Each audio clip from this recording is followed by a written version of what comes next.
नमस्कार, मैं प्रोफेसर सरोज व्यास आज सीईसी की इस व्याख्यान श्रृंखला में आपके साथ चर्चा करूंगी राष्ट्रीय शिक्षा नीति 2020 पर। राष्ट्रीय शिक्षा नीति 2020 में सबसे बड़ी चीज़ जो देखने के लिए है वो सबसे पहले हम बात करेंगे विद्यार्थियों के बस्ते का बोझ कैसे कम हो, और साथ ही एकीकृत शिक्षा एवं शिक्षण अधिगम क्या है तथा परंपरागत पाठ्य योजना और पाठ्य अवधारणा के मानचित्र को आज हम इस व्याख्यान में विस्तृत रूप से समझने का प्रयास करेंगे। ये निर्विवाद सत्य है कि वर्तमान शैक्षिक व्यवस्था में विद्यार्थियों के लिए बस्तों का बोझ एक समस्या बनी हुई है। इसके लिए शिक्षक, अभिभावक सभी चिंतित हैं। बालक बालिकाएं शारीरिक और मानसिक पीड़ा से ग्रसित है। इस संबंध में नरेंद्र देव समिति ने सन 1947 में 31 जुलाई को नागरी लिपि सुधार समिति द्वारा भी सुझाव प्रस्तुत किए थे। साथ ही 1986 की शिक्षा नीति के निर्धारण के समय भी इस संबंध में चिंता व्यक्त की गई। बस्तों के वजन, बालक बालिकाओं के सरदर्द, रीढ़ की हड्डी में टेढ़ापन और कंधों का झुक जाना आदि शारीरिक व्याधियों तथा मानसिक तनाव में भी वृद्धि होना स्वाभाविक है। यदि हम बात करें बोझ के बिना सीखने की, तो पूर्व में डॉक्टर यशपाल समिति ने भी एक अध्यक्षता में समिति गठित की गई थी, और वो समिति जो है उसमें डॉक्टर यशपाल राष्ट्रीय सलाहकार थे। उन्होंने सन 1993 में बोझ के बिना सीखने के लिए अपनी सिफारिशें प्रस्तुत की थी। जीवन भर स्वयं शिक्षण और कौशल निर्माण की क्षमता, सही सीखने की गुणवत्ता में सुधार करते हुए सभी स्तरों पर, विशेष रूप से युवा विद्यार्थियों का तथा विद्यालय के विद्यार्थियों पर बस्ते का भार कम करने के तरीकों और साधनों पर सलाह दी गई। हम बात कर रहे हैं यशपाल समिति की। डॉक्टर यशपाल इसके अध्यक्ष थे। इस विषय पर गंभीर चिंतन मनन और मंथन की आवश्यकता की परिणति आज हमारे सामने राष्ट्रीय शिक्षा नीति 2020 है। हम सबके सामने अब समय है संस्था प्रधानों का, विषय अध्यापकों का, और इस दिशा में सजग होकर निश्चित कार्य योजना के अनुरूप कार्य करने वालों का। सर्वप्रथम प्राथमिक शिक्षा केंद्रों पर बालकों के शारीरिक विकास के साथ साथ सामाजिक, भावात्मक, सांस्कृतिक विकास पर बल देने की आवश्यकता है। बौद्धिक विकास हेतु विशिष्ट शिक्षण सामग्री का उपयोग करते हुए मौखिक दिशा निर्देशों द्वारा ही बालक का सर्वांगीण विकास किया जा सकता है। बात करते हैं अब हम राष्ट्रीय शिक्षा नीति के अनुसार बस्ते का बोझ नीति की। शिक्षा मंत्रालय द्वारा प्रस्तावित बस्ते का बोझ नीति को राष्ट्रीय शिक्षा नीति के अनुरूप बनाया गया, जहां राष्ट्रीय शिक्षा नीति में कहा गया कि स्कूल के बस्ते का वजन 1:10 के अनुरूप ही होना चाहिए। अर्थात यदि किसी बालक का भार 10 किलो है तो उसके बस्ते का बोझ, यानी उसके पुस्तकों का बोझ, उसकी कॉपियों का बोझ, उसके बस्ते में जो सामग्री है उसका बोझ 1 किलो से ज़्यादा नहीं होना चाहिए, और इस प्रकार से 10% से अधिक नहीं होना चाहिए। यानी यदि कोई 100 किलो के भार का व्यक्ति है, बालक है, विद्यार्थी है, तब उसका कहीं जाकर के बस्ते का वजन 10 किलो होना चाहिए। स्वतंत्रता के उपरांत अनेक शिक्षा नीतियों और आयोगों का गठन हुआ। प्राथमिक शिक्षा से लेकर उच्च शिक्षा तक के लिए सिफारिशें की गई, लेकिन धरातल पर आयोगों और समितियों द्वारा दी गई सिफारिशों को पूर्ण रूप से साकार किया गया हो, ये कहने का साहस आज किसी में भी नहीं है।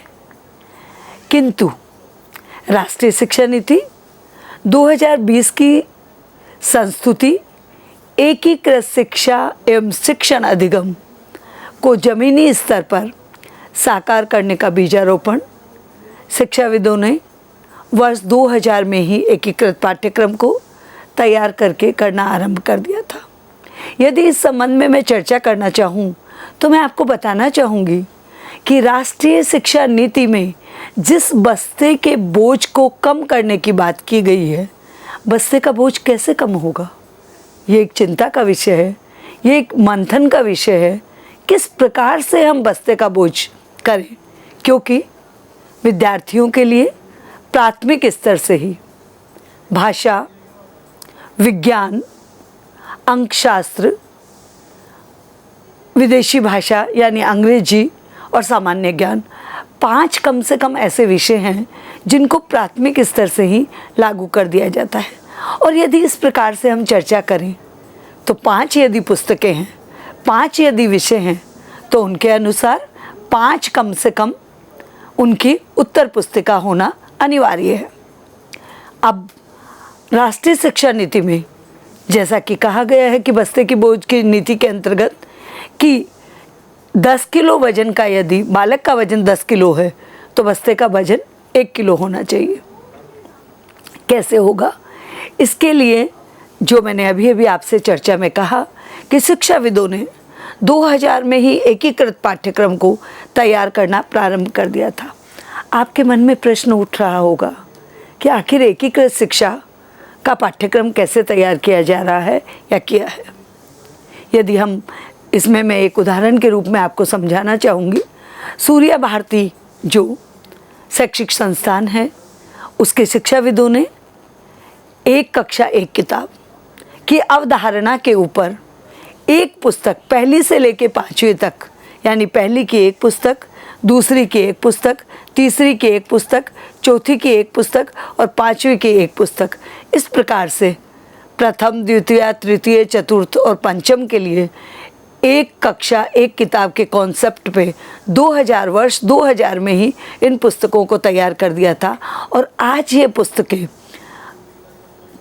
नई शिक्षा नीति या राष्ट्रीय शिक्षा नीति 2020 के अनुरूप बिल्कुल तैयार की गई है, जिनमें किसी भी यदि अध्याय का प्रारंभ किया जा रहा है तो वहाँ सबसे पहले भाषा है। भाषा की बात हम इसलिए भी कर रहे हैं क्योंकि भाषा अधिगम का माध्यम है, भाषा अभिव्यक्ति का माध्यम है, भाषा विचार विनिमय का माध्यम है और भाषा से ही सभी अन्य विषयों को का अध्ययन और अध्यापन किया जा रहा है। तो भाषा है, भाषा के साथ में अंकगणित है, अंकगणित के साथ में आपका सामान्य ज्ञान है, सामान्य ज्ञान के अलावा विज्ञान है उसमें, और इन सब विषयों को लेकर के सारी चीज़ों को एकीकृत पाठ्यक्रम तैयार किया गया है। अब आगे हम बढ़ते हैं और एक कक्षा एक किताब में दिए गए प्राकथन में बहुत ही उल्लेखनीय उद्धरण भी दिए गए हैं। कैसे? जैसे कि शिक्षा के क्षेत्र में भारत में भगिनी निवेदिता ने, चाणक्य ने, गिजुभाई जैसे विद्वानों, शिक्षाविदों एवं राष्ट्र सेवकों के योगदान को कदापि विस्मृत नहीं किया जा सकता। उसी प्रकार से शिक्षाविदों की समर्पित टीम यदि अपनी दूरदर्शिता से अपेक्षित कार्य करके विकसित भारत @2024 यानी 2047 के लक्ष्य को प्राप्त करना चाहती है तो निश्चित रूप से हमें एक कक्षा एक किताब के कॉन्सेप्ट के ऊपर कार्य करना होगा और तभी हम बस्ते का बोझ कम कर सकते हैं। अब चलिए हम चर्चा करते हैं एकीकृत शिक्षा के शिक्षणाधिगम की। एकीकृत शिक्षा का उद्देश्य एक समावेशी शिक्षण वातावरण विकसित करना है, जहां विभिन्न आवश्यकताओं और पृष्ठभूमि वाले विद्यार्थियों, जिनमें भावात्मक, संज्ञात्मक तथा शारीरिक असमताएं सम्मिलित है।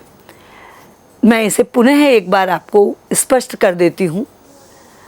समावेशी शिक्षण वातावरण विकसित करना, विभिन्न आवश्यकताएं यानी आवश्यकताएं विद्यार्थियों की अलग अलग है, पृष्ठभूमि अलग अलग है, कोई ग्रामीण पृष्ठभूमि से आ रहा है, कोई शहरी पृष्ठभूमि से आ रहा है, आर्थिक रूप से कोई संपन्न परिवारों से है, कोई निर्धन परिवारों से है, शारीरिक रूप से उनमें अक्षमताएं हो सकती है, भावात्मक रूप से कोई मृदुभाषी है, कोई कटुभाषी है, कोई मितभाषी है, और कोई बहुत ज़्यादा प्रखर है, कोई आप समझ लीजिए कि औसत बुद्धि वाला व्यक्ति है, कोई मूढ़ बुद्धि वाला विद्यार्थी है, कोई प्रतिभाशाली विद्यार्थी है।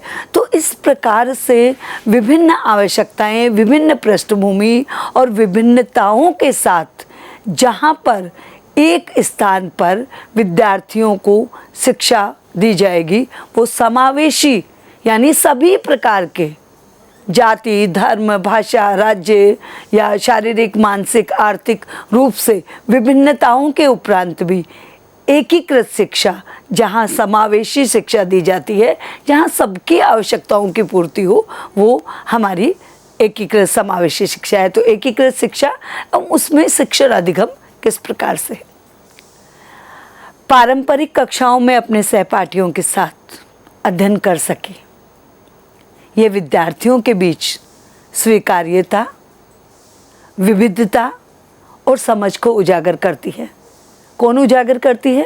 हम बात कर रहे हैं यहाँ एकीकृत शिक्षा की, इंटीग्रेटेड एजुकेशन की, जिसमें समानता की भावना बढ़ती है और जुड़ाव महसूस होता है। जब कक्षा में बुद्धिलब्धि के आधार पर, धर्म के आधार पर, भाषा के आधार पर, आर्थिक संपन्नता के आधार पर, सामाजिक रूप से, भौगोलिक परिस्थितियों के आधार पर, जब विभिन्न विभिन्न पृष्ठभूमि वाले बालक होते हैं और उनको जब एक साथ पारंपरिक कक्षाओं में अपने सहपाठियों के साथ अध्ययन करने का अवसर मिलता है, तो उनके बीच में स्वीकार्यता, एक्सेप्टेंस बनती है, विविधता और समझ उजागर होती है, और साथ ही साथ समानता, इक्वलिटी की भावना बढ़ती है और वो आपस में जुड़ाव महसूस करने लगते हैं।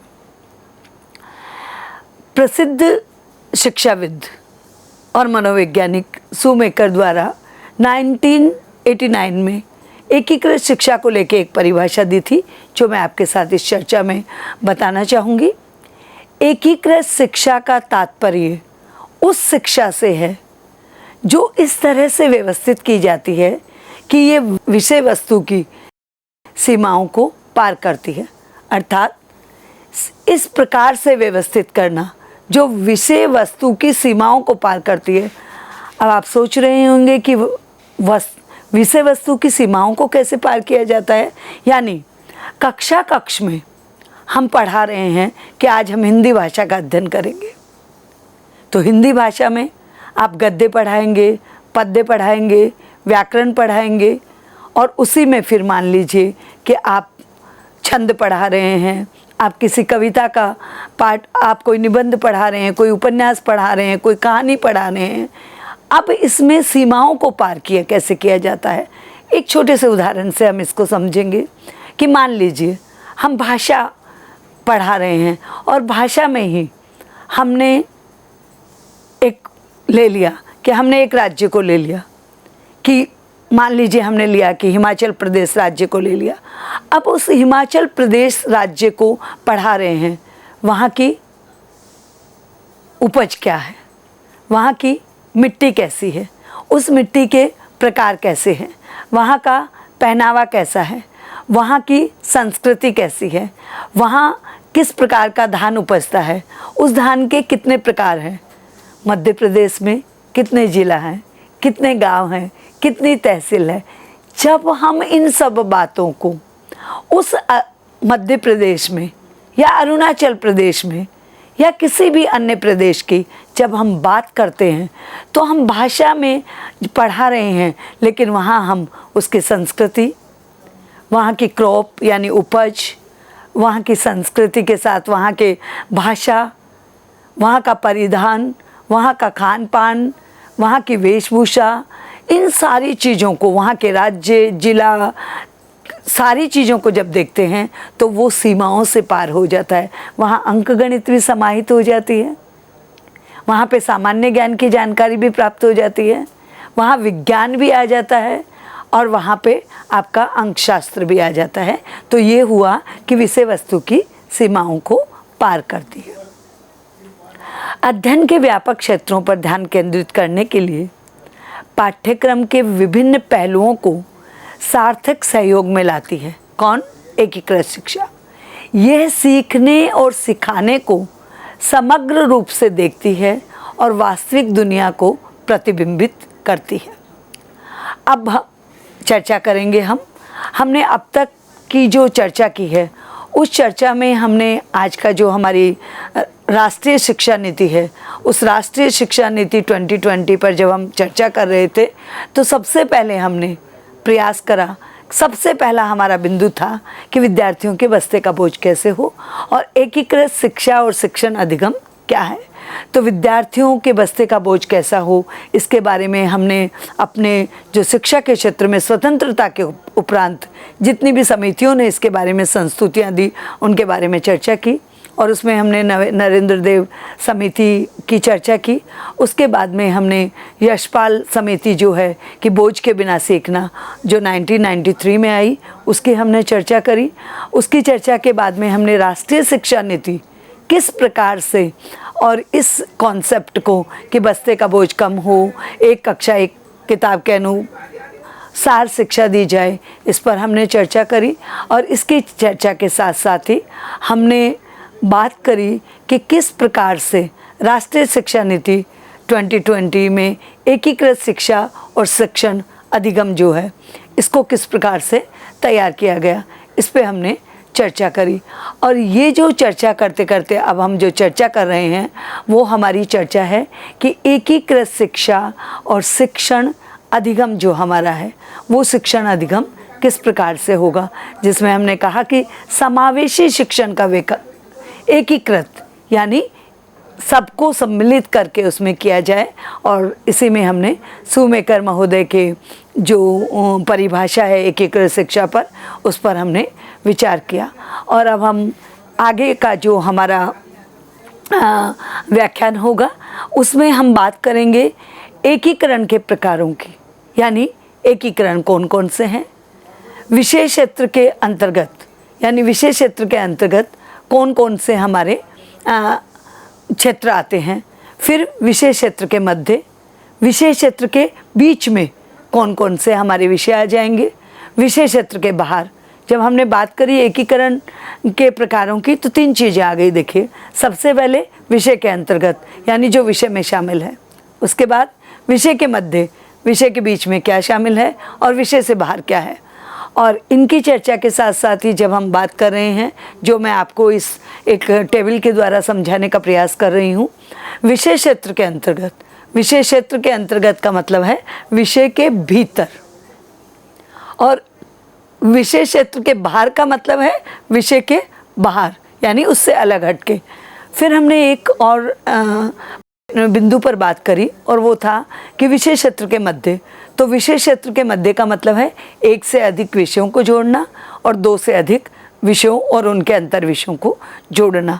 तो हमारा जो आगे का ये जो व्याख्यान है इसमें हम एकीकरण के प्रकारों पर चर्चा करेंगे। एकीकृत पाठ्यचर्या के प्रकार कौन कौन से हैं।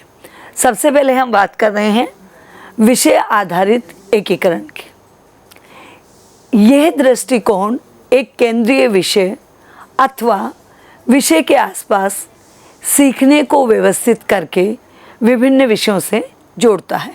सबसे पहले हमने बात करी है विषय आधारित एकीकरण, और विषय आधारित एकीकरण में हमने ये दृष्टिकोण को जोड़ा है। दूसरा हमारा है विषय आधारित के बाद में परियोजना आधारित एकीकरण। परियोजना आधारित एकीकरण के बाद हम बात करेंगे पूछताछ आधारित एकीकरण, और पूछताछ के बाद में हमारा अगला जो बिंदु है वो है कला एकीकरण, और कला एकीकरण के बाद में प्रौद्योगिकी एकीकरण। इस प्रकार से हमारा जो ये हम बात कर रहे हैं आज एकीकृत शिक्षा की, इस एकीकृत शिक्षा में हम चर्चा करते हुए और आगे का जो हमारा व्याख्यान है इसमें हम इस पर एकीकृत पाठ्यचर्या के प्रकारों में और विस्तृत चर्चा करेंगे। और इसी के साथ मैं अपनी वाणी को विराम देती हूँ। धन्यवाद।